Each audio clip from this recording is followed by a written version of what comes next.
సుమన్ టీవీలో మీ personal and business promotions కోసం కింది నెంబర్కి కాంటాక్ట్ చేయండి.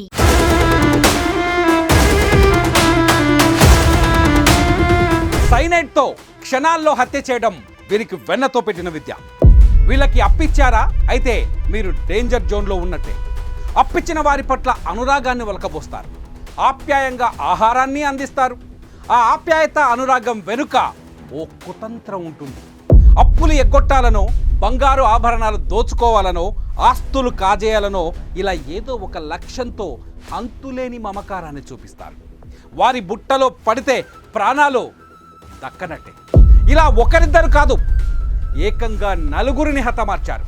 ఇదంతా చేసింది కరుడుగట్టిన కండలు తిరిగిన నేరస్తులు కాదు, సాధారణ ముగ్గురు మహిళలే.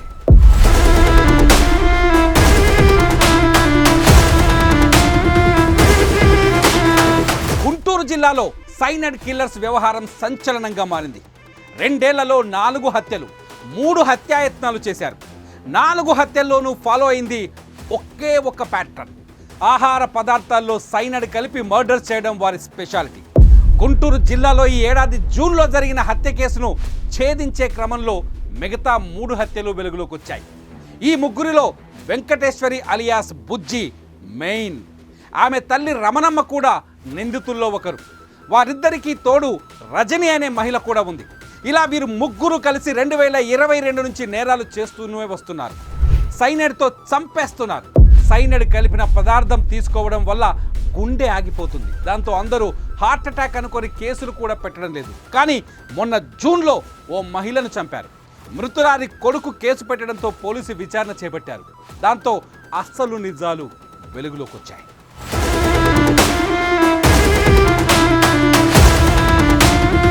తెనాలిలోని ఎడ్ల లింగయ్య కాలనీ.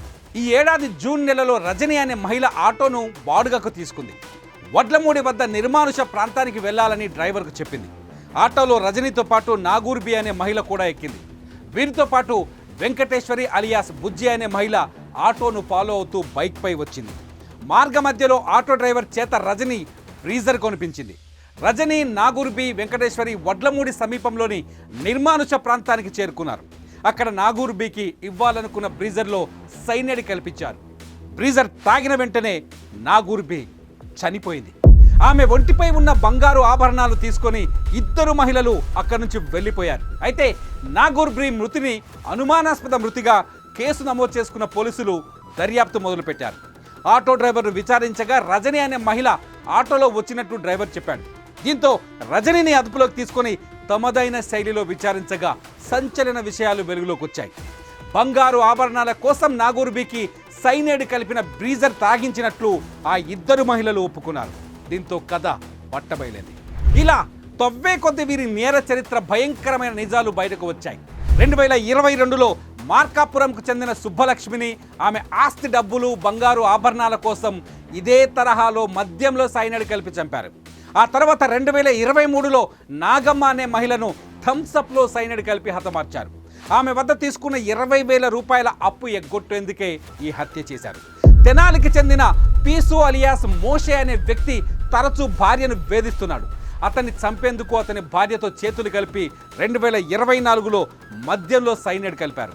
అతను చనిపోయిన తర్వాత వచ్చే పెన్షన్, ఇన్సూరెన్స్ డబ్బులు పంచుకునేందుకు ఆమెతో అగ్రిమెంట్లు కుదుర్చుకున్నట్లు నిందితులు చెప్పిన నిజాలు విన్న పోలీసులే షాక్ అయ్యారు.